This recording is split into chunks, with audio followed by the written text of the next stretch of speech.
I'm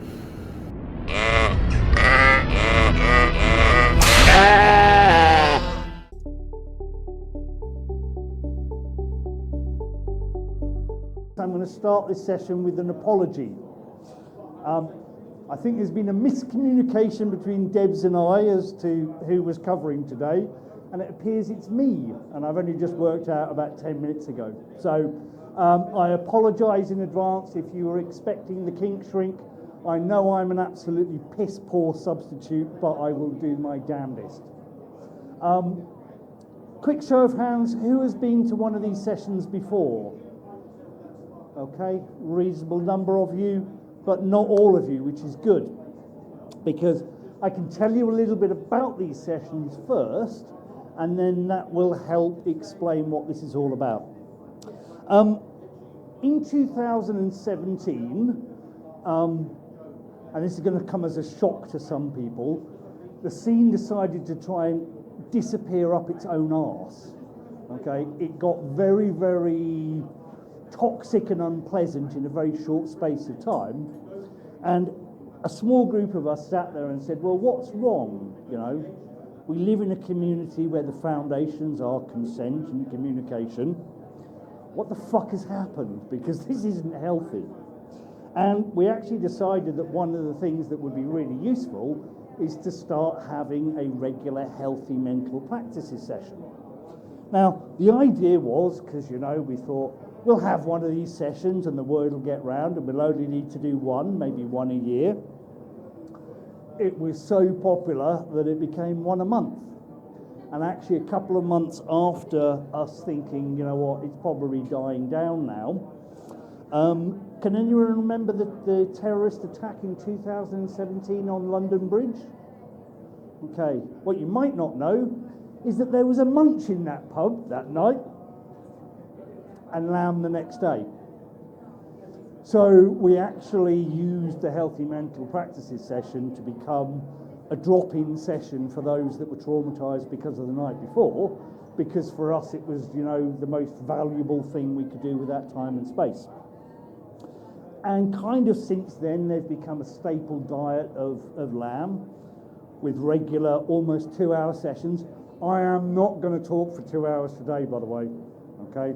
It's not going to last that long. I will do as best as I can, but it is going to run out at some stage.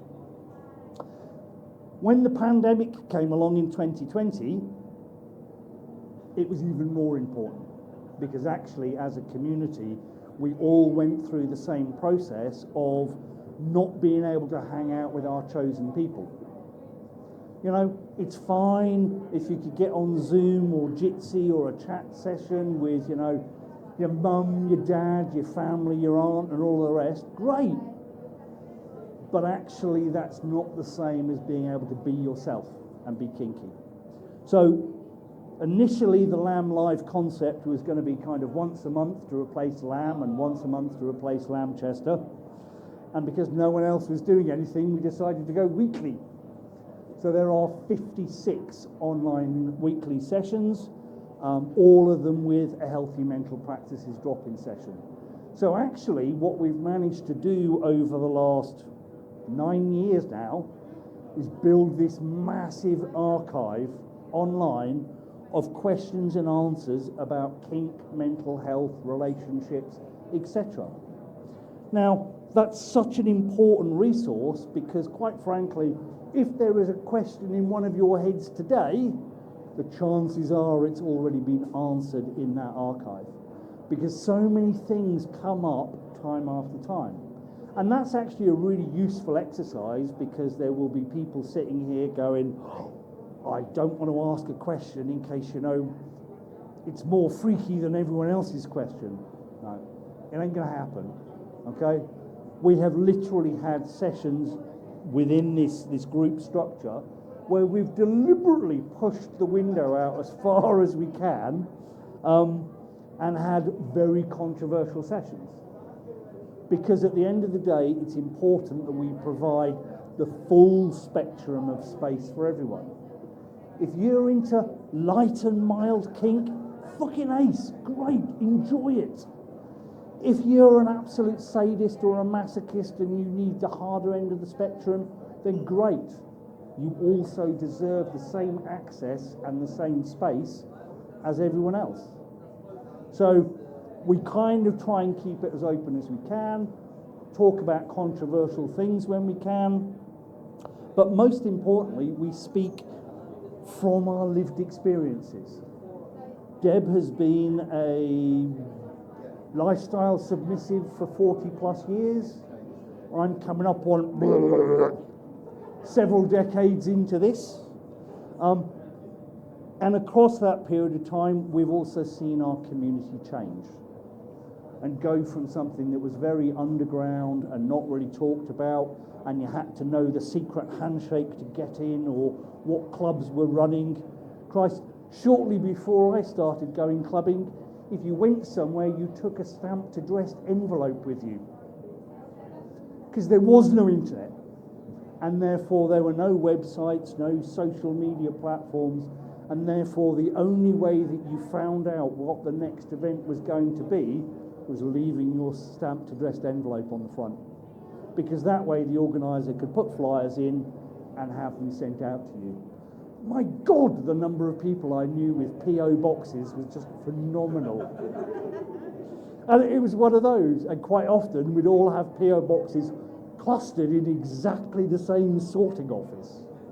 Because again, why use your local sorting office? You use one down the road so that no one knows where the hell you are.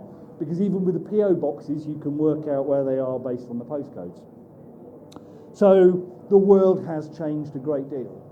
And it's changed because we've become more open and accepting as a society. And partly that's come through that awful book. Love it or hate it, it served a purpose. All of a sudden, we went from being a subculture that was not talked about to being a top-selling subject. And all of a sudden, it suddenly became incredibly hard to call people freaks and perverts because everyone on the tube was reading that book. Okay? And in fact, I had an argument with a journalist a couple of years ago. They wanted to do a sensational piece on a lamb market that was going to happen in the shopping centre in Hull. I mean, I know, deeply controversial. I mean, what the hell would people do in a shopping centre other than come shopping? Yeah. The clue is the shopping centre is 50% vacant because no one is renting shop space anymore. So we decided to have a bit of a weekend and have a fun one. Oh, God, the journalist was upset. Because he started off, well, it's a bit scandalous, isn't it? And I'm like, look, before we start, are you going to do, 20 years of Sophie Lancaster or 10 years of Goth on a Bus? Because they're both anniversaries this year. And please don't write a really derogatory thing about kink, because there's no easy way to say this. What's the circulation of the whole Daily Mail? Oh no, it's a rhetorical question. I don't actually give a fuck, because it's less than the number of copies of 50 Shades of Grey that are sitting in warehouses waiting to be pulped. And my point behind that is, you say something negative about kinksters, and if it's not your advertisers, then it's their wives that have read that book, and you're insulting them.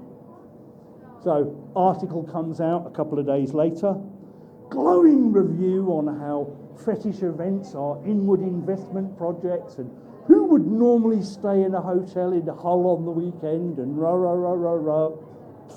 And just a small little negative bit towards the bottom, and the bit that really pissed him off the most was, said a mysterious man known only as David. Now, I'm open. I'm Cosmic 1, Master Cosmic, whatever the hell you want to call me, or I'm David. Yeah, it doesn't really matter unless we've negotiated a DS context that's different. He was adamant that he needed my surname. I pointed out to him that, my surname is not relevant to the article, and he wished to keep his job. And at that point, his ears picked up, and I said, because This isn't my first rodeo with your news organisation, and my contact is a little bit more senior than in the Hull office. So if you published my surname, you might embarrass someone very senior in your newspaper, and as a result, you will lose your job. So that's the tagline that came out. But there we go. Because one of the crazy things that people don't realise is that actually within kink, there is a very high proportion of neurodivergent people. Who'd have thought it? People on the autistic spectrum liking rules and structures and elaborate forms of role play. There we go. But as a result of that, you are going to encounter people who are possibly a little bit more intelligent than your average member of the public. Because at the end of the day, it takes something different to be able to say, well, I was brought up not to punch or kick anyone, but it turns out there's a whole bunch of people, if they ask nicely, I want to do it to them. So we have to do a lot of reprogramming to what societal norm is, and therefore, to be perfectly honest, don't get into a toe-to-toe and head-to-head debate with a kinkster.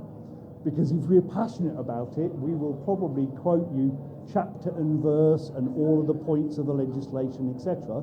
Because, you know, we get a little bit obsessed with things, oddly enough. And what is a fetish, if not an obsession?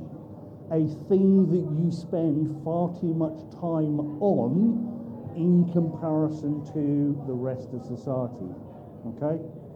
It's one of those. If you're into latex, you probably have the idea of exactly what your latex outfit for the next big party you want to go to is. And you probably have all of the accessories lined up to go with it because it's a passionate thing, okay? I've got some crazy outfits. One year I decided I wanted to dress as Iron Man. So not only did I have an Iron Man latex catsuit made for me, but I had a foam and latex body armour kit that went on the outside of the thing. Because you know what? Comic-Con was awesome that year. And I'm walking around and most people are like, wow, absolutely stunning. And about 10% of people, because that's the Kinsey figure, 10% of us are kinky by nature, their eyes would suddenly pick up when they realised it was latex. And a couple of people came over and went, can I have a quick sniff? Because it was just one of those. You didn't expect to see that in Comic-Con. Big stack of LAM flyers, and strangely enough, quite a few people came up over the day going, fucking hell, great to see you out here doing a little bit of PR and promotion. So that's a little bit about the concept of these sessions. From my perspective, I'm happy for you to ask me anything. 99.99999% of the time, I will actually give you an answer, okay?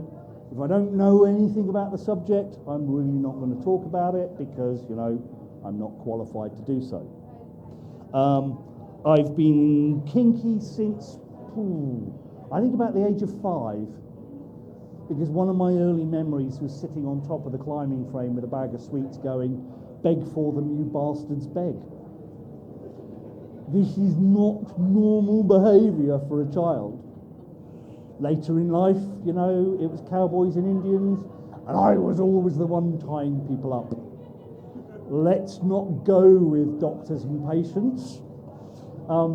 But all of these things were a big appeal to me. So I knew I was kinky from a very young age, but I also realised that, you know, none of the people around me appeared to be kinky, and it was also something that we really didn't talk about. So for me, like most people, it was a well-kept secret, something that I would only, you know, talk to a potential partner after 3 or 4 dates, because, you know, I didn't want them going out on one date and partway through the meal going, you fucking freak, and storming out. So having to get comfortable. Now in my life, it was in about 2003, I was going through therapy because I had a car crash and was left with post-traumatic stress disorder. And it kind of reached a very, very low point. And my therapist said, I tell you what, your life at the moment clearly isn't working for you, so I want you to think about this on the weekend and tell me on Monday what you're going to do that's different. So on the Friday, I'd sat in his office wearing a really nice Italian three-piece suit made for me. Beautiful piece, because I was doing something unusual in business in those days. And then on the Monday, I walked in wearing a pair of New Rock boots, a pair of black leather trousers, a black shirt, full-length black Matrix-style coat, even before Matrix was out as a film. And he calmly looked up and said, I think you've made some changes this weekend, haven't you? And I'm like, yeah. I've always been kinky. There's a community out there somewhere. I'm going to find it and join it. And his response was to reach a manual off the shelf, pull it down, and go, OECD classification 58, post-traumatic stress disorder. Flicked a few pages further on, OECD classification 65, consensual sadomasochistic behaviour. Because actually in those days it was considered to be a mental health condition. And when we first started LAM in 2006, one of the risks that we had to address was that they might turn up and attempt to section me live on stage. Okay? Now the good news is, within 12 to 18 months, I stood on that stage and said, hey everyone, good news, F65 is gone. And they cancelled sadomasochistic behaviour as a mental health disorder. Okay? Huge weight off so many of our minds. It really was. That's not to say that the world suddenly got better and we were accepted. It still took 3 volumes of that fucking awful book to get us across the line. Okay? And we're still not across the line. You know, you want to dress in leather and rubber and go into a pub on a Sunday in the city, you've got to hope it's the first Sunday of the month and we're on. Because I don't think you're going to survive very long in Wetherspoons or all bar one, dressed head to toe in your fetish finery. And that's why it's an important space.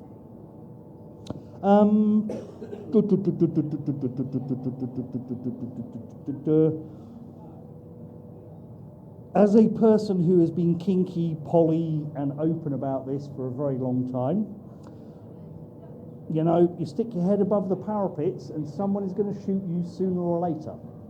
So as a result, I have a huge lived experience myself.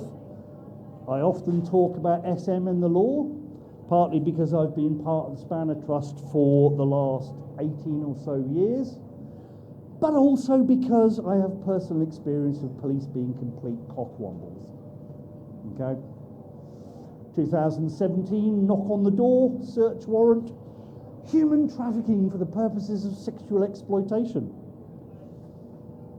One of the nice big ones, that one. As it turns out, the ex-partner of a friend of mine decided to say that she'd been trafficked by this person, and the US immigration and police decided, great, we're going after the bad man and his bad man market. Because they honestly believed that, you know, as well as clothes, toys, floggers, rope and all of the rest, we were selling people at LAM. Yeah. Now, the funny thing is, again, helps being neurodivergent, I first met this person, who later accused me, in 2005. And LAM started in 2006. So there were so many errors in the whole thing that I ended up having a 3.5 hour stand-up session at the expense of the Metropolitan Police. Because every single item that was so blindingly obvious and should have been checked with and validated with due diligence, I threw back at them. How did I buy this person in 2005 when the company didn't start till 2006? Why isn't this adding up? Ooh, you've put this on the search warrant, and that legislation didn't apply in those days because it's now off the books. They were convinced that I was this big human trafficker, and yet the search warrant said remove everything from my property that indicates I'm into a BDSM lifestyle. So I'm either into the BDSM lifestyle or I'm a human trafficker. I can't see how I can actually be both, in my mind anyway. Police, you know, different species, different concept. So for 3.5 hours, I basically battered them around the room, took the piss, and I think my biggest insult was on the subject of when they said to me, how do you acquire the people you play with? So I'm like, you know, the police legislation says don't ask stupid and pointed questions. Well, that's a big one. So, as you said, acquire, I'm going to be very clear from the start that no money changes hands whatsoever. It's a little bit like you guys. And they kind of look at each other, thinking, what on earth's going on? I said, you know, uniformed services, you only really understand each other. So the police hang out with the fire and the ambulance staff, and they're all starting to nod. And I'm like, and it's because, you know, psychologically you're all the same, and they're nodding again. And I'm like, no, it's not. It's because the fucking paramedics and the fire staff take one for the rest of society. They're the only ones who are prepared to hang out with you cunts, and it's no different to us. We are the redhead stepchildren of the rainbow community. We have to have our own events because, you know, we're not always welcome everywhere. So as a result, you know, we meet in a pub and someone comes along and says, oh, those pictures you put up yesterday, I really liked it. Can you do it to me? And I go, can I do this and this at the same time? And they say yes, and we make a time to do it. That's how it works. So it's one of those. There are perceptions of kink from outside, and there are perceptions of kink within the community. And the reality is, this has to be the broadest possible church that you could imagine. You've probably heard the phrase, your kink is okay, but it's not my kink, or I hope you have. Absolutely sacrosanct, okay? If someone is getting their jollies doing something that you really don't like at all, celebrate the fact that they are enjoying it, okay? And think to yourself, should I be so fucking lucky as to have that smile on my face, okay? Because actually, if you approach it with the type comment, the person standing next to you might be sitting there going, God, I fucking wish I could do that. You've just blown your chance. It's as simple as that, okay? Because no one likes that judgmental snidey. And I know it's difficult when you first come out and you will see things that are challenging to you, okay? But please understand that that is your issue to address. Don't make it other people's, okay? Because if you make the mistake of making it someone else's, someone is going to come along and go, it's not a them issue, it's a you issue. You need to work on that, because if you're coming into this space, you need to respect the space and everyone else who uses it. Mentioned SM and the law. A couple of other ones. I was once investigated by the Met for being an intimidating man dressed entirely in black, brandishing implements of sexual torture. What I was actually doing is auctioning off a deceased friend of mine's assets to pay for her funeral. On Pride weekend as well. The police officers, as part of their investigation, interviewed someone and had the balls to say, the poster that's behind him, and we've got one with the LAM logo and the Lamchester logo, and they said, the sheep, the bee, do you think it's an indication of bestiality? Well, my letter to the IOPC on that one was, perfect. Because I invited the officers, if you think that any form of bestiality can be done with bees, please come and see me.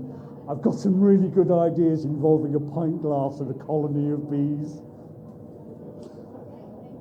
They lost my complaint.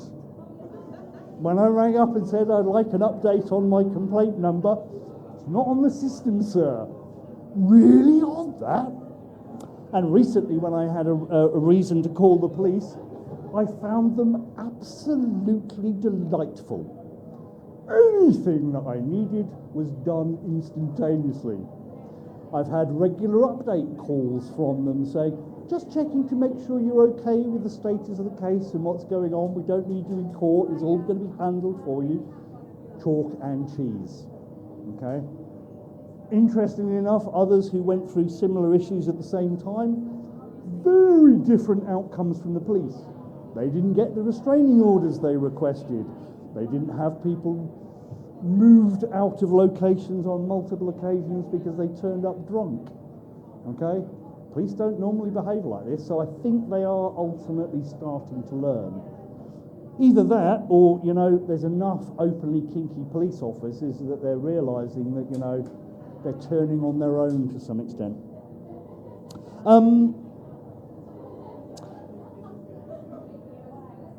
A couple of things I'd like to share with the room, particularly those that are relatively new. Okay? No one in this universe hatched out of an egg knowing all of kink. Okay? It's a huge, massive, vast technical subject.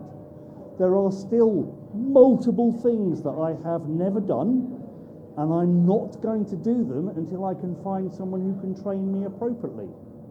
Now, there might be slightly some of the more extreme things, like suturing people's body parts together, but if I'd have rushed and attempted to do everything, like get through the checklist as fast as possible, I'd be disappointed at this stage in feeling that I'd done everything. Yeah. So take your time, work at the pace that you are comfortable with. Okay? If you're new to going out to events and stuff, the best advice I can give you is several days, if not weeks beforehand, decide what you want to do. Set your own limits before you leave the house, and congratulate yourself when you come back to the house with those limits still being intact. Okay? Because that means that next time you can push those limits a step or two further, rather than going out, ending up doing something that you regret, having buyer's remorse, and then going, that's it, I'm no longer going to do anything in kink. Because what happens is, you come back 6 to 12 months later, most people are going to be decent and not say, ooh, what happened? I thought you were disappearing to celebrate the end of the world in some remote cabin in France. A friend of mine did it. Gave up the whole thing because the world was going to end, and then came back to London when the world didn't end 4 years later. Okay? Now, the problem is with this kind of community, the churn rate is quite high, so the vast majority of people didn't remember who she was, but enough of us did that very quickly she decided it wasn't worth kind of re-establishing in London, because, you know, you can't lose that kind of history of declaring that the world is about to end and you're moving to the location in Europe that's furthest from every single nuclear power station. I get the logic, but I think I'd have been looking for something a little bit more concrete than, you know, the Mayan calendar aligned in this particular way. Okay?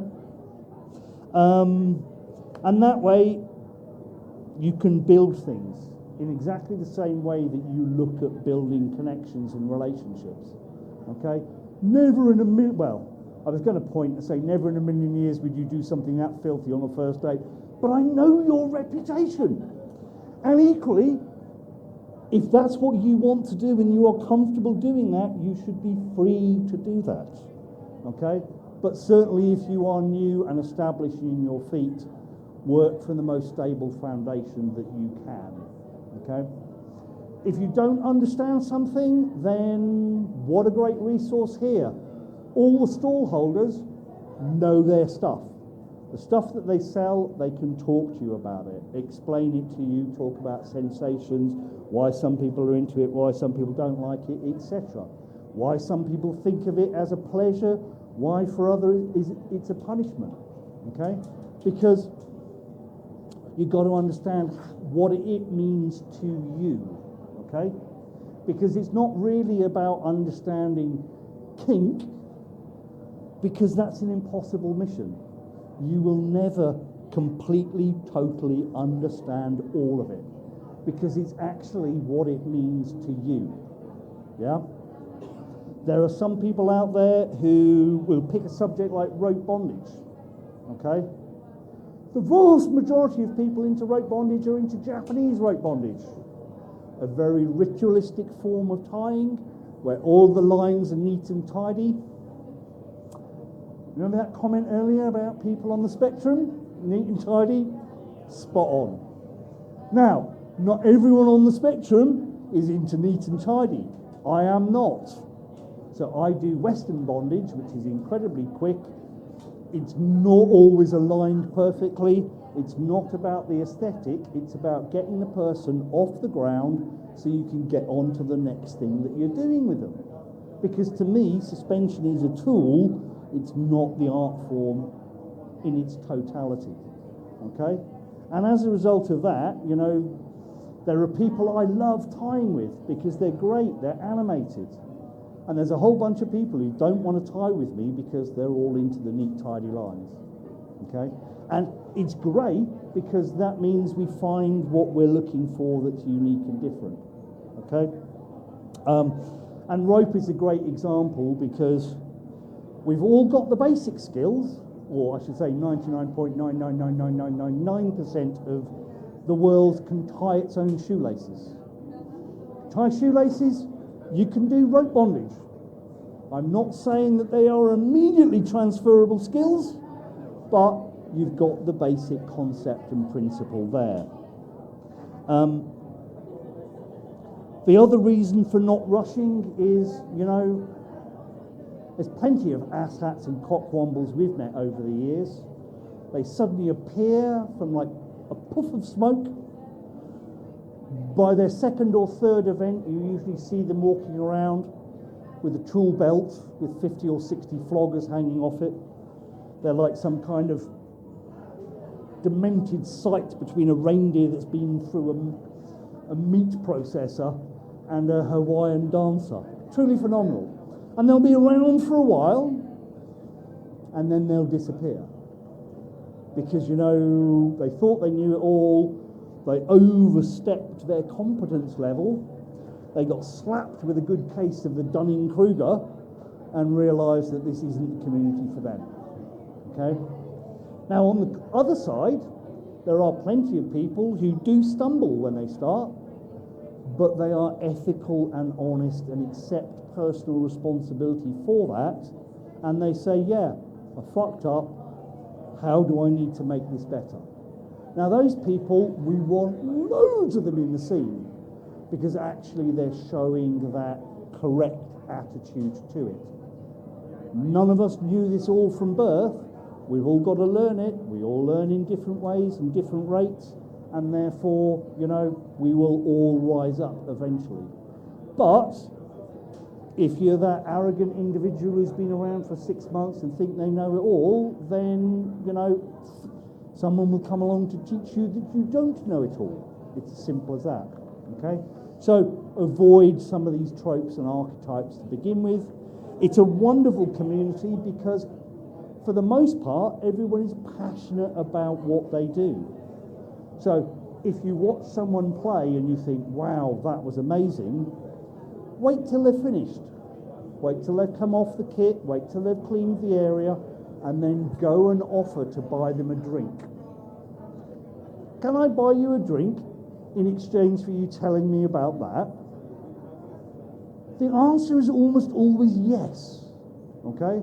Because who doesn't want to share their passion, their creativity, their vision, what motivates them for doing things, okay?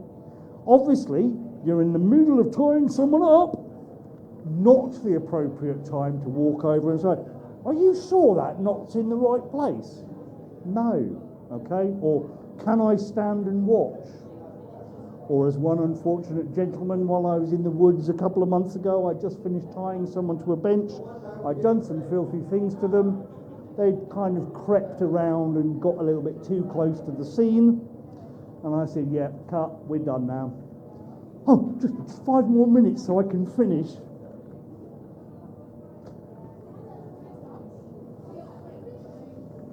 He'll never make that statement to another human being in his life. Because quite frankly, I was like, you fucking entitled little cockwomble. I'm doing this for me and her, not for you. Yeah? So the reason this is all stopped is because of your shitty bad attitude. And if you're not off site by the time I get to bar, I think you'll be off site shortly afterwards. It's one of those.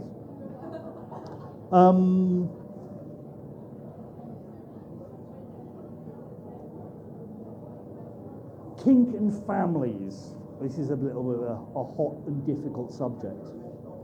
For the most part, we keep our kinks very quiet from our family because obviously they're not necessarily going to understand.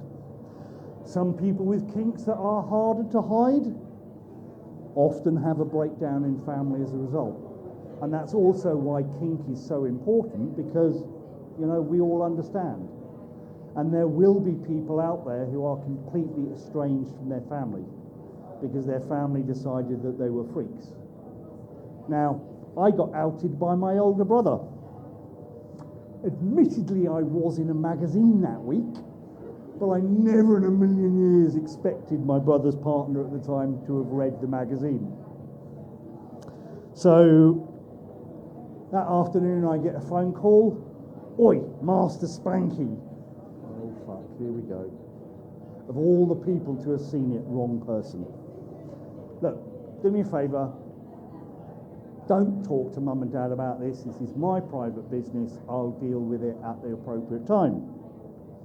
So 30 minutes later, I get a phone call from my mother, who knows all about it. And I'm sitting there going, oh, fuck. How do I put this in a context that will work for her and she won't be offended? And quick as a flash, I said, you remember last Sunday when we were in the kitchen and you said to me, whatever you're doing to make you happy, keep doing it? And she's like, yeah. Sorry you found out this way. Can we move on, Mo? What? Yeah, this has been a secret part of my life since, you know, I left home. It's now out in the open. I don't want to hide it. Yeah? The reason why I always wear leather trousers, even in the summer, isn't because, you know, I'm worried about my legs and keeping them protected. It's because I really like wearing leather trousers, because they feel really cool to me. One of those. It does mean that, you know, on the occasions where I've had to go out and do normal family things, I'm often gifted a brand new suit just beforehand. Because given my choice, you know, I have no problems walking into a church in leathers. I really don't.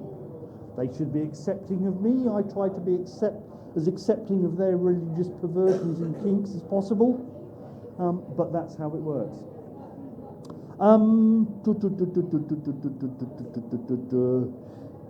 One thing I will say that is slightly controversial, if you've come into the kink scene expecting it to be, you know, skipping through the valleys with tulips and birds and butterflies bouncing around you and everyone being awesome and wonderful, please get that one out of your head, okay? Just like everywhere in society, you'll meet some awesome people. Occasionally you'll meet some really fucking nasty people. Hogging the view. Hey, everyone's got to share the same view as me. Exactly. We put the blind person in the perfect seat. But there we go. Yes, you are going to meet some people out there who aren't nice. They're just not pleasant, okay?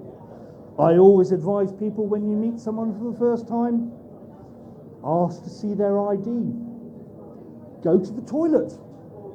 and Google their name and the words sex offenders registry. Okay? Because if they're on it, you will find it. It's that simple. If you don't do it, you might be like someone I heard of recently who just happened to pop round to see their partner on a Wednesday afternoon, the same day that their parole officer paid a visit. And the parole officer said, "Does your partner know about your past and your convictions?"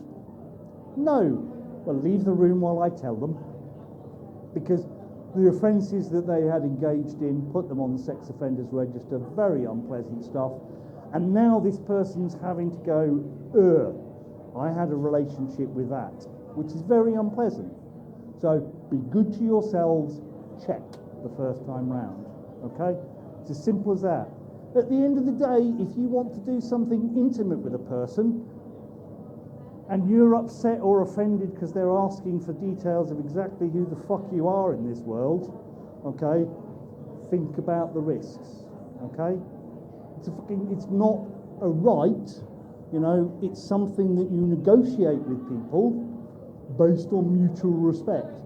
Can't share who you are, then that should be a very big red flag for you, okay?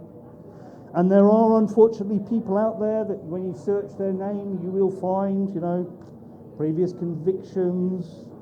There was one Don that used to hang around in London that had a huge track record of picking people up on Plenty of Fish and ending up being prosecuted by them shortly afterwards. Okay? Now, it's one of those. We have no control over Plenty of Fish and dating sites, but we do actually have control over this place. So when it came to our attention and we looked into the matter, I said, can we possibly meet for a coffee? And when we met for a coffee, within 30 seconds, I realised that this self-opinionated prat was not the kind of person I wanted at my event. So we politely said, thank you very much indeed, please do not come back. And they haven't come back since. They were very upset because apparently, you know, I was standing there puffing my chest out and being intimidating. No, I've lost a lot of weight over the last 5 years. This isn't me puffing my chest out, this is what I actually look like. Now, I'm sorry that didn't match his anticipation of my physique and that he felt intimidated by it. I'm certain, having done my due diligence, the people that I will say were his previous victims felt a little bit more than intimidated, okay? And it was one of those. But obviously we can't do anything until we know about it and people talk to us. But if you want to talk to us about something, it is in the strictest of confidence. At the end of the day, it's your data. I don't own it, okay? Under GDPR, you share something with me, you still own it, okay? Obviously, I will look at it sincerely and decide what is the appropriate action. If it's that someone has been mean and denied you your favourite stuffy or cuddly toy at the end of a play session, well, we might encourage that individual to come to one of the regular healthy mental practices sessions, and strangely enough, that might be an example that's given on the day how it's unacceptable behaviour. We only want to basically intervene and restrict access when there is justification and reason for doing so. Because at the end of the day, if we kick everyone into long grass, then they lose the opportunity to learn. Yeah? I'd far rather engage with someone who admits a mistake and wants to not make it again than someone who doesn't feel that they made a mistake to begin with. Because actually that person, you know, has a blind perception that is a huge risk. Yeah? Just one of those. Does anyone have any specific questions about kink, mental health, anything from sub-drop to the biochemistry of what goes on when we play? Now is the time to ask those questions. If you don't want to have your voice on the recording that goes on YouTube, stick your hand up, I will come over, listen to the question, repeat the question, and then answer the question. Does anyone have any questions? Yep.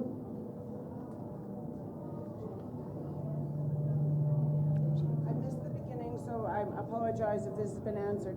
But fantasies about not informed consent. Ooh, yes. Okay. I will. So the question is about consensual, non-consensual type scenarios and setups. Okay. Now, the difficulty with this one is that there is a perception from outside and a reality from inside. Okay? Consensual, non-consensual still has consent. Okay? But you are agreeing to things that either push those boundaries beyond a certain point, or that other people might find traumatic events. So without using words that people find distressing and triggering, think someone breaking into your house in the middle of the night, and that is the scenario. Now, if you have agreed to that, you have consented to it. Okay? I can't, lift your house keys out of your pocket, make a spare set, and pop round on Tuesday evening. Not going to work, because exactly, you're not home on a Tuesday, maybe on a Wednesday. Yeah, but it's one of those. You've got to be really clear, and for your own safety, as much as anything, as top and bottom, you're going to do something with someone in that arena, document it. Be super clear. If they don't want to document it with you, move on, okay? Because again, you need to be clear about these things. And even more importantly, with any form of pushing the boundary of consent, you need an exit strategy, okay? Should something go wrong, what do we agree to do, okay? Because things are going to go wrong. If you don't have that understanding of how you're going to untangle the ball of wool, then you'll end up with problems. You'll have bitter ends of relationships, and that's not healthy. Okay? So, consensual, non-consensual, consent is still in there, but you have to be massively super clear about it. Okay? And equally, just because someone did one thing that is an activity that's extreme, does not mean that, like Amazon, they want a referral to another activity. Okay? Take it one at a time. Okay? Because you want to have multiple play sessions with the person, because each session will potentially go deeper and get better. Okay? You don't want that, no, that wasn't for me, I don't want to do that again, I don't want to see that person again, I don't even want to hear their name.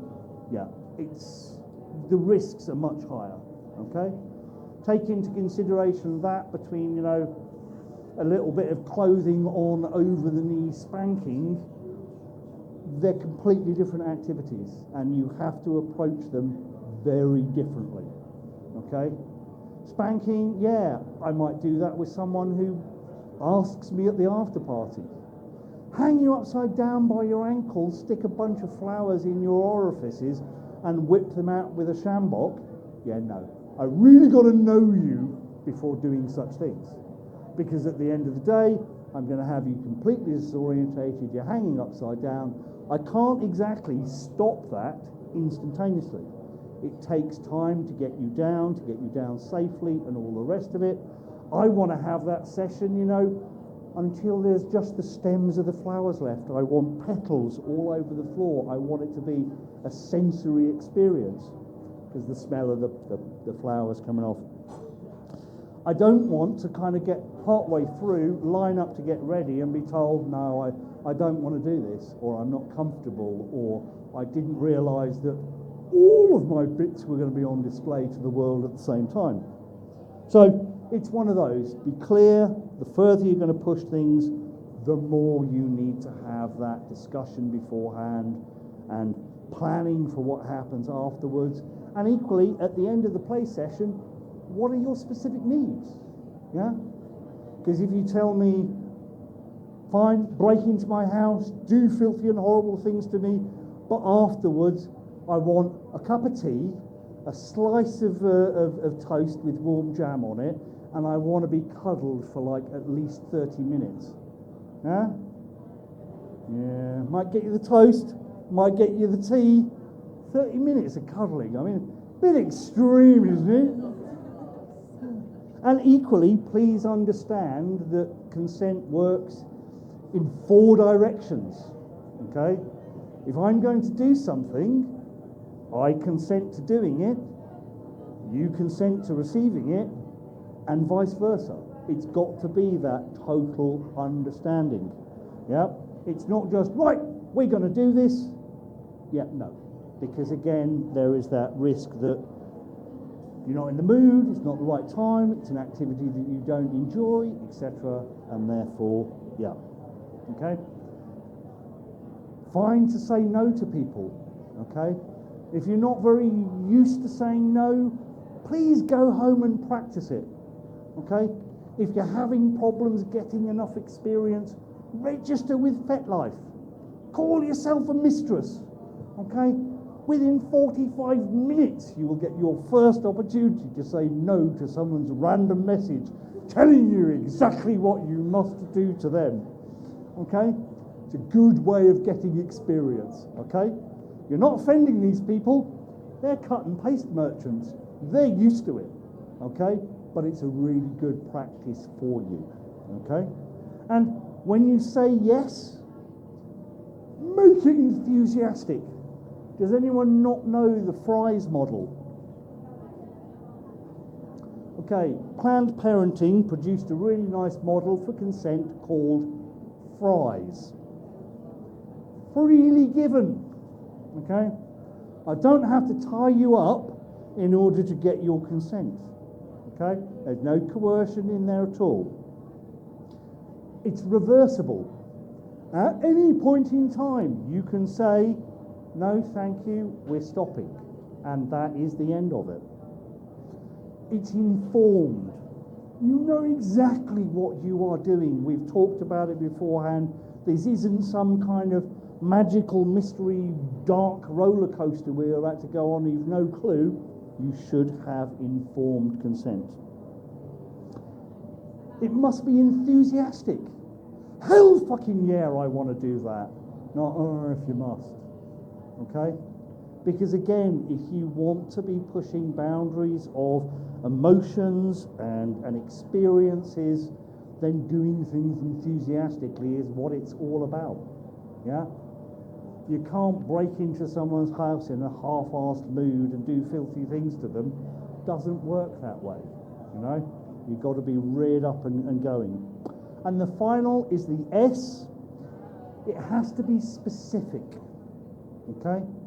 And by specific, it's not only specific to the activity, it's specific to the point in time. Okay? If we did something filthy in play today, not my right to assume that in 10 years' time we're going to do it again. Okay? Simple as that. Okay? Specific to the activity, to the situation, to the time, to the individual. Okay? Now, you do your kink with that in mind, and, you know, you might be one of those people who gets to a point where they go, fucking hell, I've done this for 20 years, and I've never had a problem. You'll be one of the few, because quite frankly, you know, you push boundaries, you push envelopes, you can expect things to happen, okay? I never thought in a million years that starting a kink event would result in me having an international police investigation, but it happened. Yeah? Now, left me in a very fucked up state for quite some time afterwards, I'll be honest about that, but I found my solution eventually, and in 23 I had a complete cellular reset, and now, you know, I feel sorry for the police. Because fucking hell, if I was ever that incompetent at my job, I'd lose it. Yeah? Or I'd certainly lose the global reputation for what I do Monday to Friday. It's one of those. But strangely enough, you know, civil service, they've got the IOPC and the MOPAC to kind of make their problems disappear. But they still have to remain in their jobs and have that confidence in it going forward. So, you don't want the bad things to happen, but if you think that they will, then you might have probably planned for them, and they're not going to come as a complete blinding surprise. Okay? Simple as that. Outside of that, foundations of kink, communication. Cannot say this enough. Okay? You want to do things? Talk to people about it. Be open about it. Be communicative. But also understand that, you know, if your kink is towards the more extreme and blunt end of things, that if you walk up, oh my God, let's go to the back room and have a quick fuck. Now, you should be able to say that, but you must also understand if the person goes, yep, nope, that's not my cup of tea, and I'm really quite offended that you said that. Then take it on the chin. Say, I'm sorry, I've misread the situation, I will make sure that we don't do that again. Okay? Rather than, who the fuck are you to say no? Yeah, no. We're all going to have a problem with that attitude, but as long as you are, thank you, no thank you, it's not of interest to me, and if they continue to persist, just grab one of us. We'll explain to them on the way to the front door why their behaviour is totally unacceptable and why they don't want to be coming back here. Okay? Or we can insist that the next time they come here, it's for the healthy mental practices session where, you know, examples of unacceptable behaviour are often discussed in a Chatham House type fashion. Any other questions? Nope. Let me just time check myself.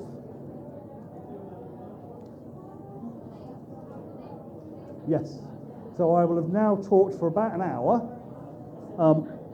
Honestly, if you have any questions, stick your hand up. Otherwise, feel free to grab me as I'm running around during the day. Ask away. Equally, the kink shrink on FetLife.